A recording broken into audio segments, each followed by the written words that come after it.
Hey, welcome back to 5 Minutes of Theology with Dr. Dan and Pastor Dan. We spent the last 3 weekends in Philippians 2, 1 through 11, huge passage on Christ's humility and ours as well. And now we're entering into a new passage this coming week, Philippians chapter 2, 12 through 18.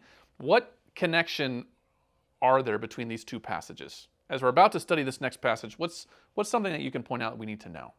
Well, I would say to begin with, the first thing that I see in this passage is in verse 12. Paul says, "So, or therefore, my beloved, just as you have always obeyed." So that obeyed idea, I believe, connects back to verse 8, where Paul has told us about Jesus becoming obedient up to the point of death, even death on the cross.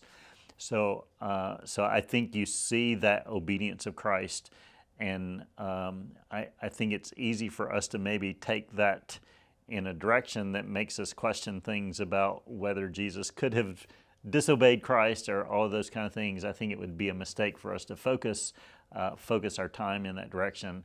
But the passage is just talking about Jesus following God's plan and him in humility. That's what immediately precedes that. In his humility, he goes all the way to the point of giving himself in death for the world. For us, he was willing to go all the way to the cross, even the worst the worst death, the death on a cross.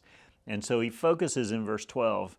As he starts, he goes past this very quickly, but I don't think that we should miss this connection to the obedience of Christ and what Paul highlights in regard to the obedience of these believers. So he says, just as you've always believed, not only in my presence, in my coming to you, but also in my absence. So he's highlighting whether he's there watching them or not, that they're focused in their obedience to God, their obedience to Christ, and it sets the framework for what he then encourages them to do in this short little paragraph 12 to 18. So he's really encouraging them. Yes. Saying they're doing a good job. Yes. He still gives them a challenge. That's what we'll look at this weekend. But he starts with this word of affirmation about their obedience. Well, that's a good connecting bridge. So read verses 12 through 18 this coming weekend. We'll preach on it and hope this prepares you for it. Have a great day.